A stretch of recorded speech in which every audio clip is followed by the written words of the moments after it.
components were so dwarfing that, like, of course it was just control mirrors because you had Stoneforge, Mystic, and Squadron Hawk.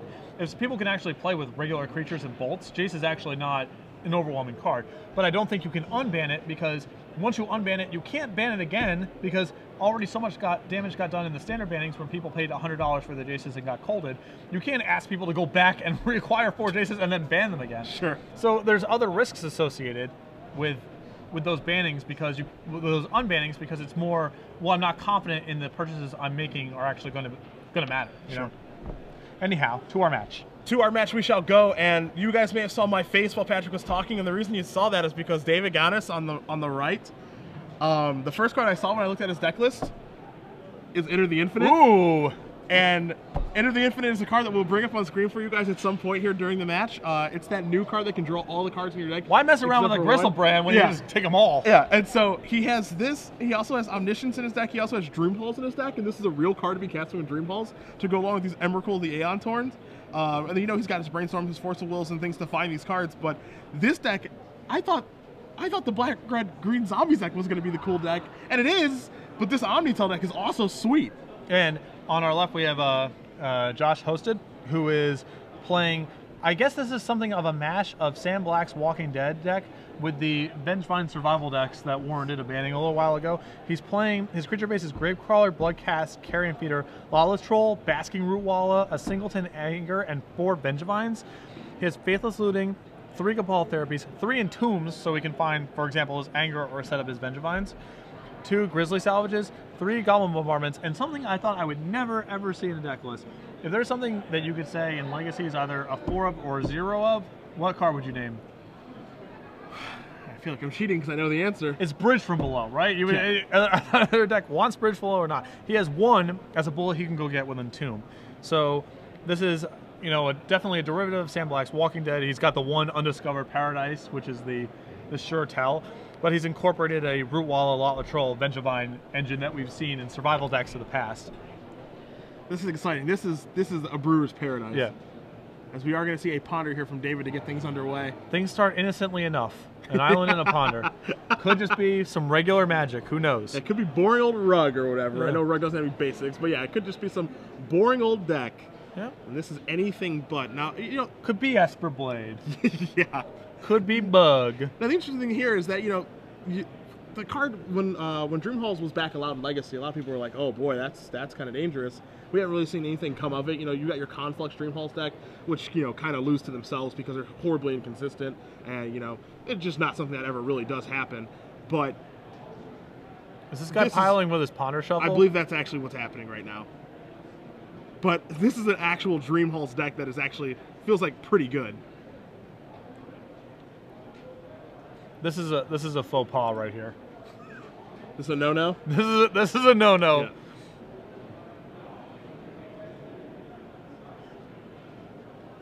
It's like having a good time. Yeah. I think our spotter is on the case. Yeah. That's what I was saying. You can't table shuffle between each ponder. That would be like table shuffling in between each fetch land. Yeah. Turn 1, Mystery Forest, pile, pile, pile, Yeah. pile. Lay Ponder, out. Yeah. tank, tank, tank. Yeah. Pile out again. And it's your turn, and there's 36 minutes left on the clock. So yeah, I think our spotter just gave him the heads up of that's not going to happen anymore. Yeah. And in the interim, his island is left play.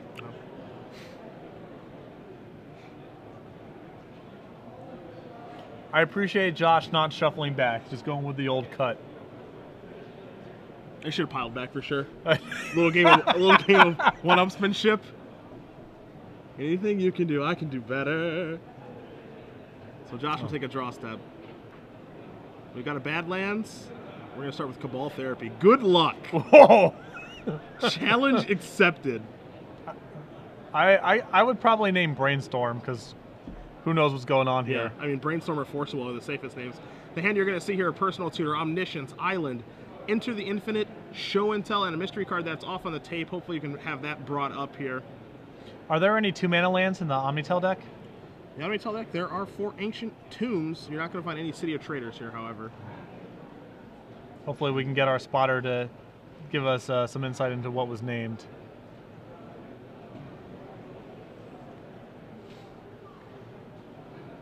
clearly a miss, as I think it's almost impossible to hit there. Yeah. Enter the Infinites. Yeah, nailed it. Preordained the draw step for David.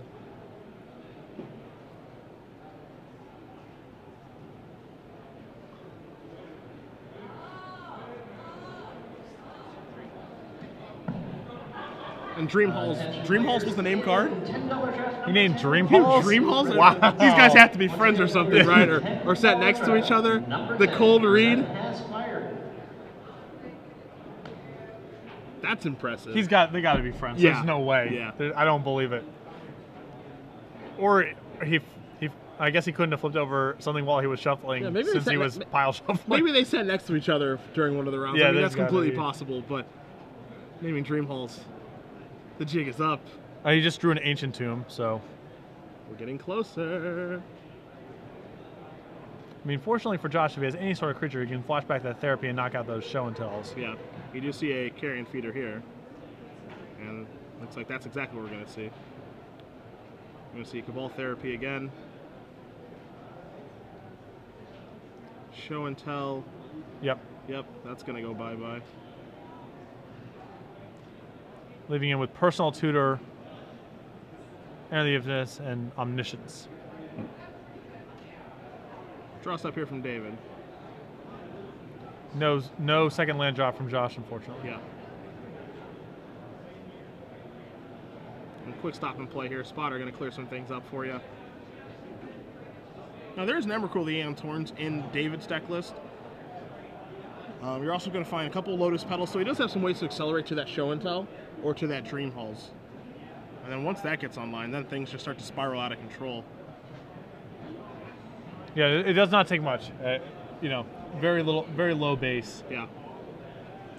Dream Halls can lead right into just Enter the Infinites, which is, one would assume, a kill. I would assume that will end the game, yes. I can't imagine it doesn't end the game. Enter the Infinite is the card, again, that draws all of your, I believe, your entire deck and then lets you put a card back. So we're going to cut back here. It looks like our spotter is getting some things figured out here.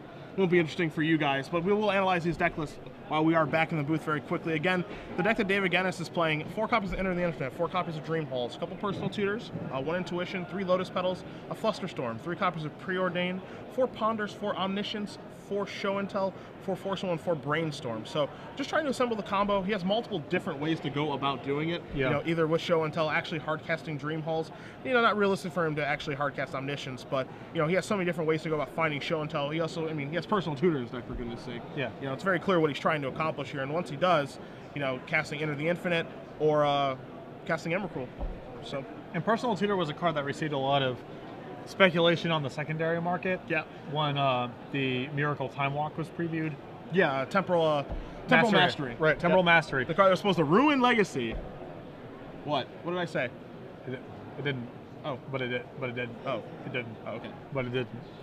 Because it's spending 2 cards to Time Walk inconsistently is actually kind of fair in the scheme of things that are going on. So back to ruined Legacy. Yeah, it ruined. Yep. It ruined Legacy. Yep. Just like you can pitch it. You can pitch it to Force of Will, being, well, how can it be bad? You can pitch it to Force of Will. Well, you don't always have Force of Will, and I also just don't put Merfolk or the Pearl Shrine in my decks because I can I can just pitch it to Force of Will. I could deal him 20. Right. And I can just pitch it to Force of Will anytime it's bad. Yep. But what if it's bad all the time? Then why wouldn't I just play a different blue card that can be good some of the time? Are you talking about Temporal Mastery or Helen Crucible? Which card are you talking about? I'm confused. I actually think Temporal Mastery could be sweet, but I think the problem is it was just too many people were trying it first, and it wasn't the right time for it, and everyone got frustrated. But it is definitely something to keep in the back of the mind. Of course. Anyhow, back to this deck. A lot of redundancy. You see that sort of skeleton a lot in the Sneak and Show decks, where there's a lot of tutors to find a lot of the same redundant components. Yeah. And this deck is doing the same thing as well. As for your spicy brew, I like this deck, actually. Where I understand Lala Troll's in here and it's just better, basically, but where are the Wild Mongrels? You can't show up with a deck like that and not dust off the dogs. It's very easy to do that, actually. Yeah. Because Lala Troll is a zombie and so is Gravecrawler. That's no, part of the I know reason. it's better, but All it's way less sweet. All right? You can't go bow wow wow yippee yo yippee yay.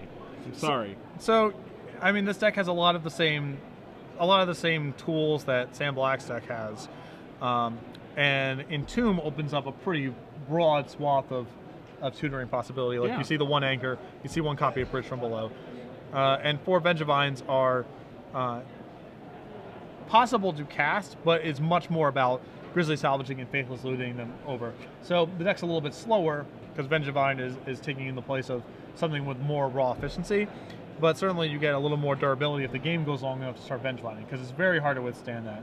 Yeah, I mean, one card that Sam Black plays, and normally Sam Black's deck, The Walking Dead, kind of what this is inspired by. You know, it has a little bit of white in it for, you know, your Path Exile, your Swords of Plowshares, and then Lingering Souls. The idea behind this deck, kind of off the start, was that he would Faithless Looting, discarding Lingering Souls another card, and then flashback Lingering Souls on turn 2, and it's like, that's pretty good. But I actually find, you know, a card like Vengevine to be a lot more exciting in this deck. Yeah. Honestly. So, I actually like this approach, and I also kind of like the Entombment approach as well.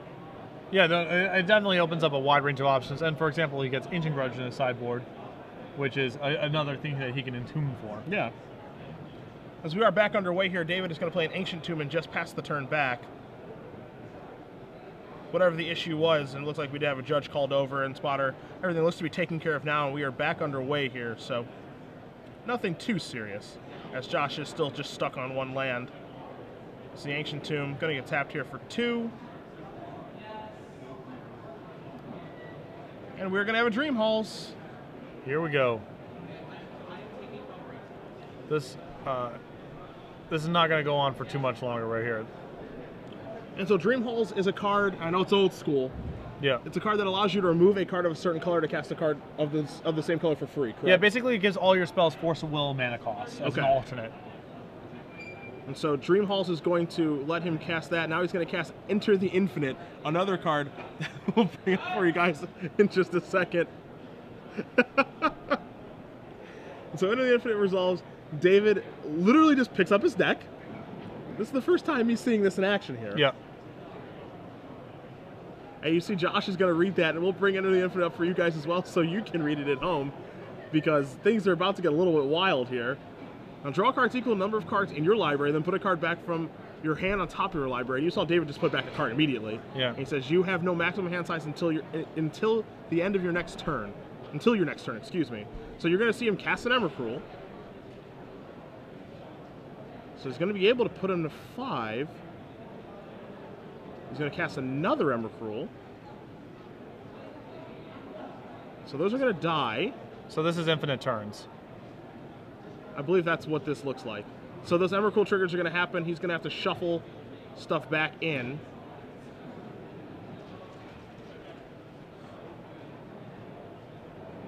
Okay, so he shuffles this back in. Still has no hand size. You guys are watching this unfold just like we are. We've never seen this before. Right.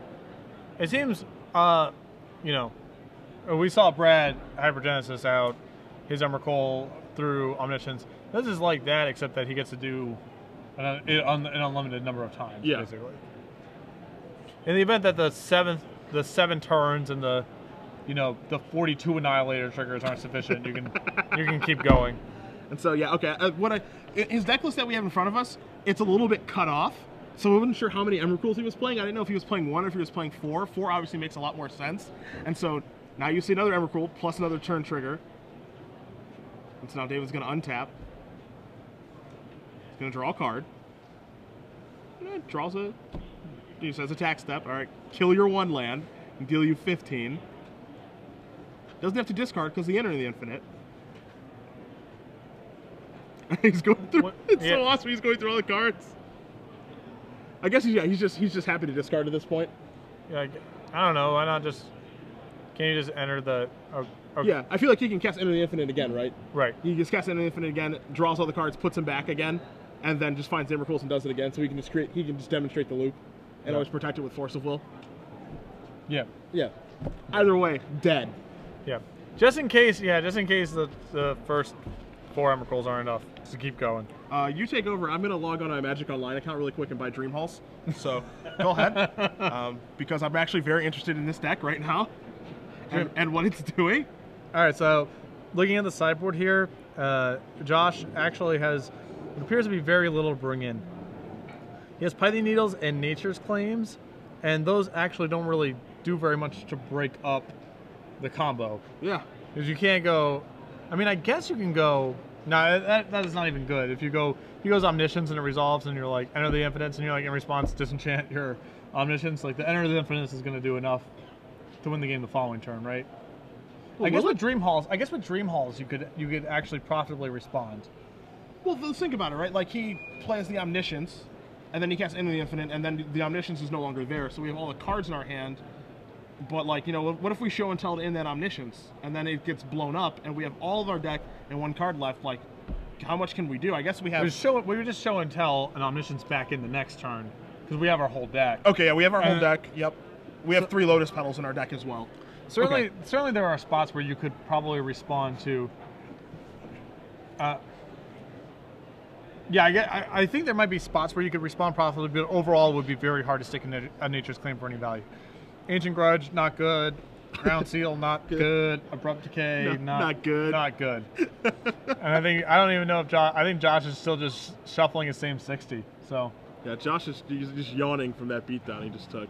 Yeah, I mean his draw was obviously awful that game. Yeah. And he can get off to a much better start and have his Cabal Therapies, plus he can Entomb for additional copies of Cabal Therapy. I think if he actually has lands and spells, he can present a pretty quick clock and some disruption. That game, you know, he clearly wasn't able to do that. Taking a look at David's sideboard here, he's got some Volition Reigns, Flusterstorm, Stifle, Leyline of Sanctity to protect himself, Cyclonic Rift, and a couple copies of Wipe Away. As far as cards he'd want to bring in here, because, I mean, if you think about what he just saw, in the previous game he saw Cabal Therapy, and he saw Carrion Feeder. Yep. And then his opponent died. Yep. So I can't imagine he's going to want to sideboard too much stuff. Maybe Leyline of Sanctity to be a bit of a hedge here against discard spells. I mean, he did see Cabal Therapy, but again, Cabal Therapy in this deck seems like it's pretty difficult. Sure, and you know, if he's assuming that Josh is on, you know, Sam Black style The Walking Dead, the deck often sideboards into Thoughtseize and even Tidehollow Scholar to complement the Cabal Therapies. Yeah. And so, you know, if you're expecting that sort of skeleton, you know, Leyline of Sanctity is a reasonable card to bring in. That's pretty much where that's the disruption that he's going to present. Now this deck is really interesting to me, right? Because this is a show and tell deck first and foremost, and we've seen show and tell decks kind of drop off a little bit. You've got your sneak and show deck that people do play, and it does have some reasonable amount of success.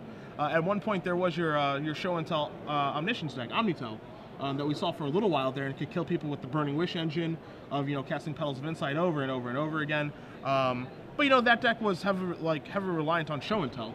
Yeah. This deck has show and tell in it, and the show and tells here are loaded because you can show and tell an Emrakul, you can show and tell an Omniscience, you can show and tell them Dream Halls. So they're loaded up with things to do. You can find them a Personal Tutor along with your cantripping, but you can also just play the Dream Halls game plan, and Dream Halls will probably get the job done a lot of the time. So the combo pieces here are redundant.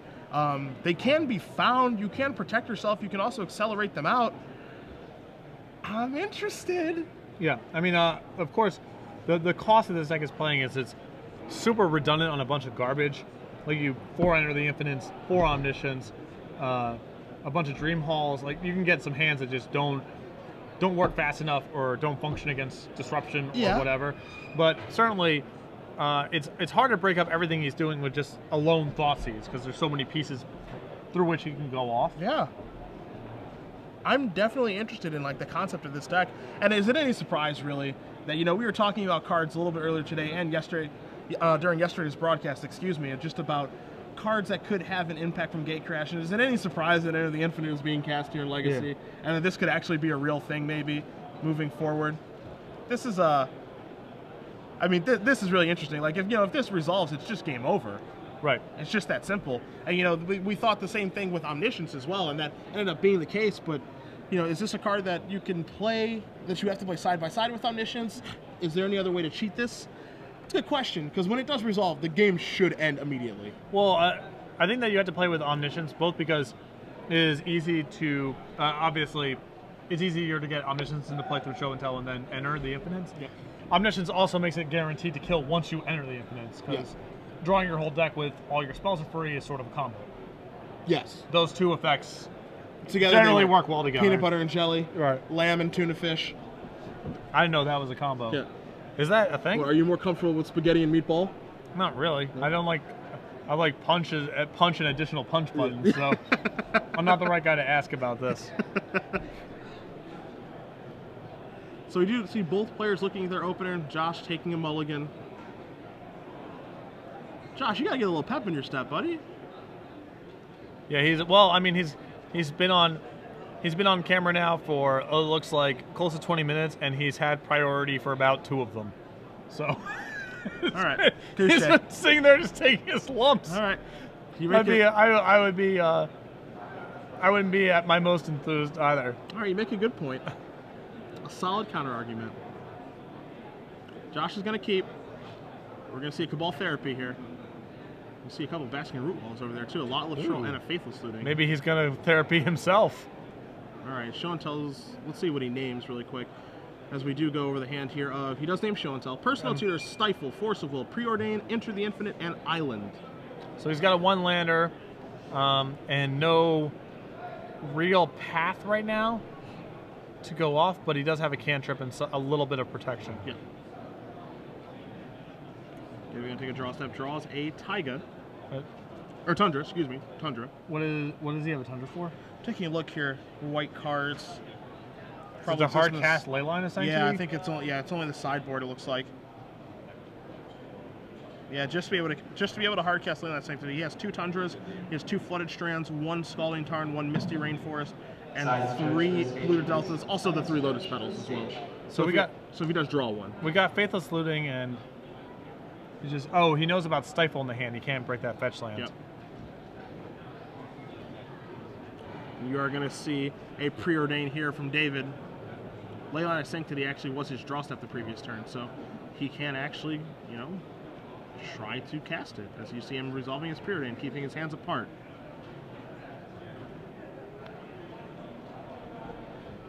And Josh with Faithless Looting and 2 Root Walls in his hand.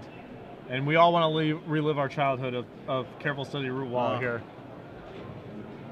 But those were good. Those were good days. Still can't break that Catacomb for the time being.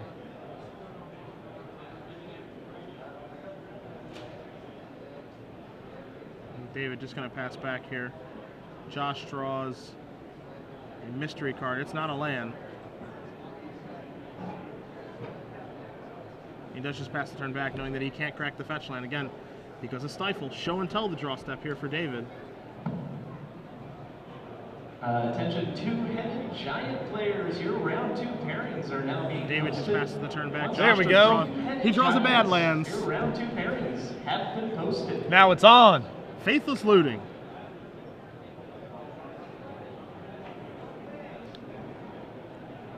Those Root Walls, they're ready to go. Yeah.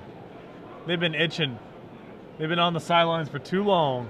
We got a Brainstorm here in response from David. 2 and 3. Couple of cards here for him. I guess he can also cast that the Leyline off of his Lotus Petals too. Yeah.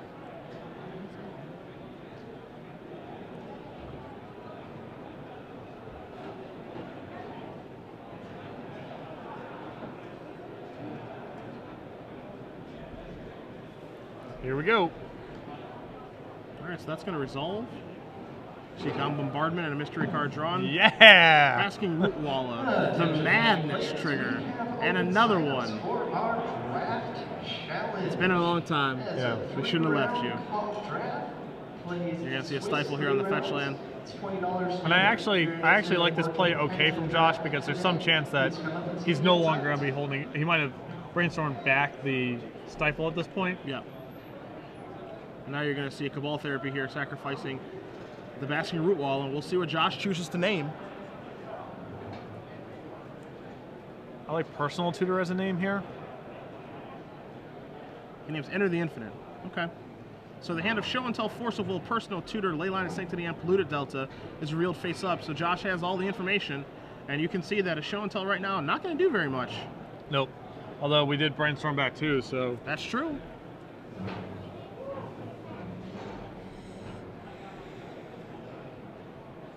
We're just going to pass the turn back. David takes a draw. It is a Flooded Strand.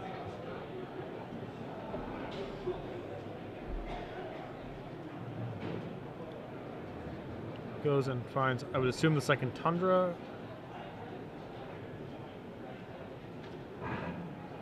Yep.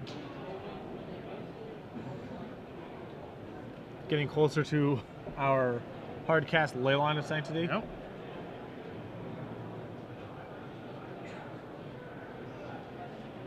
do a threshold check, I guess. I don't know.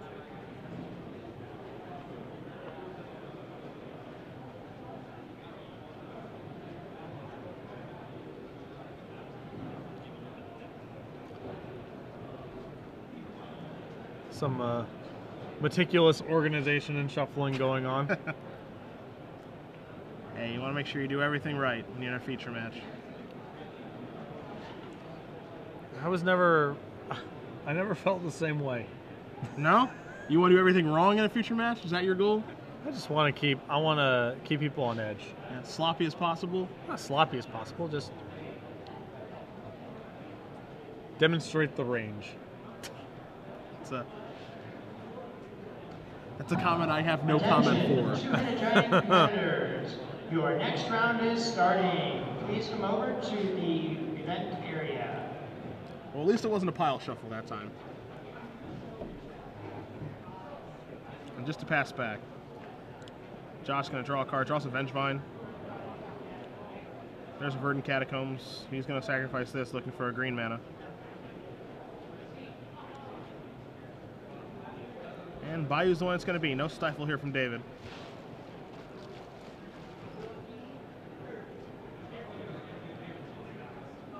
We're going to pump our wallet. I think we're going to see a lot with Troll here, would be my guess.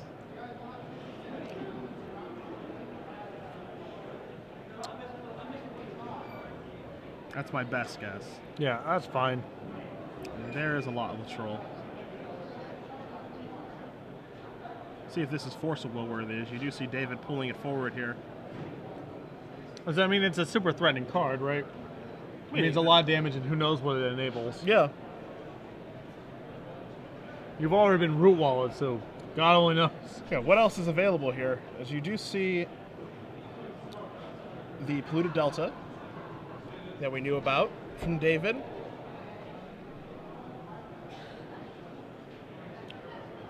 Search out one of them there islands. Maybe we will be seeing that Leyline of Sanctity here, which will even shut off, shuts off the discard, but also shuts off that Goblin Bombardment as well. Yep. Fortunately for Josh, he has a Faithless Looting in his graveyard, so he can try to find something better to do. David, earlier in the match, when we cut away, received a warning for having some of his cards turned different ways from one another. Yeah. And so he has to be extra careful shuffling as just gets upgraded here if it happens again.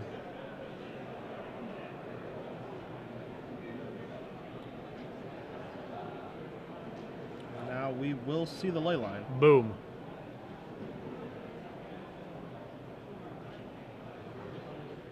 Vengevine drawn. We might get fancy soon. We could be seeing a lot of damage here from Josh in just a moment. Yep, and there's your Faithless Looting from the graveyard. Is this okay? It is. Undiscovered Paradise and a third Vengevine are the draw steps. Discard Vengevine number 1, number 2. In comes the Lawless Troll and the Basking Rootwalla. Looks like that's just going to be 3 damage, and you're going to see an Undiscovered Paradise here. In the deck, basically because of its interaction with Bloodghast and to a lesser extent Faithless Looting. Yep. David draws a Dream Halls for the turn. He's going to start the turn off with a brains, or excuse me, with a Preordain. Finds Omniscience Leyline of Sanctity. He has show. Does he have Show and Tell? Yep, he still does have that Show and Tell. Not a ton to do with it, but he does have it.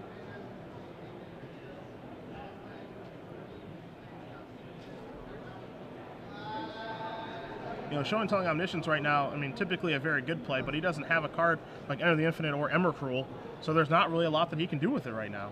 Yeah. You see him preordaining 1 to the bottom and 1 to the top. Oh, and he does take the Omniscience. So now you are going to see Show and Tell.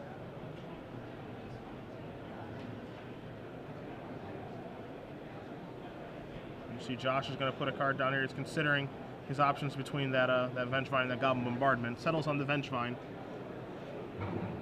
David puts in the Omniscience.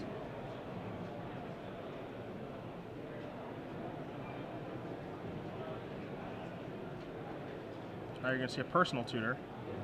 And we're going to nuke that Omniscience there with a Nature's Claim. But we know David does have a Force of Will. I mean, we have to. Yeah, we're going to force this, right?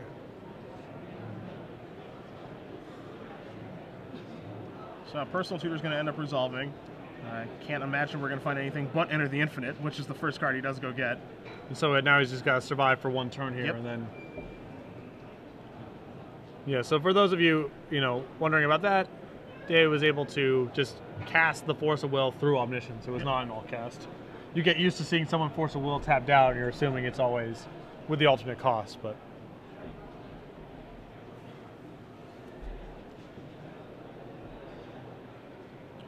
So Enter the Infinite goes on top of the deck, and the threat is looming. Right. Josh, you have a turn. Yeah, You I mean, need he to needs to make find it a some good way one. to get those Vengevines back. That would be the lethal here.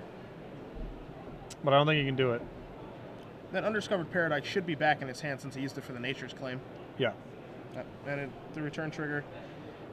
Looks like they're just noticing right now. In his hand now, after that returns, will be Marsh Flats on Goblin Bombardment, so he does not have the necessary creatures to make this bigger. By my math, looks like he can attack for 4, 5, 6, 7, plus 2 more from the Root Walla is 9, and 9, Patrick, is not 14. Hey, you know what would have been good this game? I'm listening. Wild Mongrel would have Yep. been good this game. Yep. It's a combo with Undiscovered Yeah. Paradise, Yeah, it sure is. among other cards. Sure is. You're a buffoon yet a threat. Patrick Sullivan. It's not. I'm not wrong. Yep. It would have been better and cooler. And when you can do both, there's no reason not to. Oh, yes, tell us more. Tell us more about Wild Mongrel. Well, you can actually discard any card to it. It doesn't have to be a creature. And so, for example, when you flood out or you have dead Goblin Bombardments in your hand, because of Leyline of Sanctity, you could discard those as well. Yep. It looks like we're having another judge call over here very, very quickly. But The mistrigger with the Undiscovered Paradise, I assume. so they'll probably resolve that very quickly. Either be a caution or a warning, and then we'll be back to gameplay for you guys. Back here in the booth, Wild Mongrel, Cedric Phillips. You don't get that many opportunities to relive your childhood, man. So You are right about that. You are The right about mongrels. that. Some parts of your childhood you should just let go. I'm just saying that he has a Goblin Bombardment that isn't good because of Leyline of Sanctity, Okay? and 2 lands in his hand. Okay? Wild Troll does not interact with those. Wild Mongrel interacts with everything. It does. Actual every single thing. Yeah. You're right. You're right. This is the perk of my day working with him. You have no idea. It's just true. That's Think the best about- part of it. Think It's about just what he says true. when we're not on camera. Yeah. Think about that. This is how I brew. Yeah. That's the fun part. So it looks like I don't think Josh can really cobble together a lethal here. Yeah, I mean, by my math again, it looks like he can attack for a maximum of 9 damage. 2 from the Troll, 4 from the Vengevine, 3 from the Root Walla. The Bombardment's not going to do anything.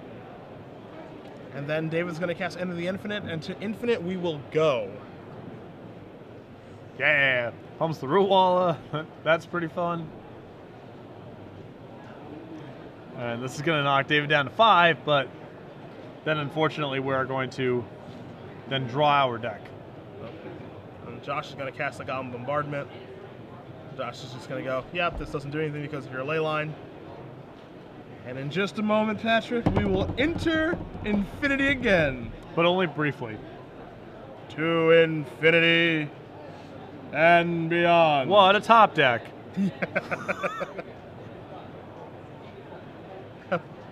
David draws his whole deck. I love when he does it because he just draws his deck and just puts just bottom card. Yeah. This is going away. And so here is Emrakul numero uno. So that's 1 turn. Yes. Okay, so I have a turn. All right. He's making sure he doesn't miss the Emrakul turn trigger, Yes. which is something All that can right. actually happen. Now that's 2 turns. Yes. Okay. And we'll put those back. I'm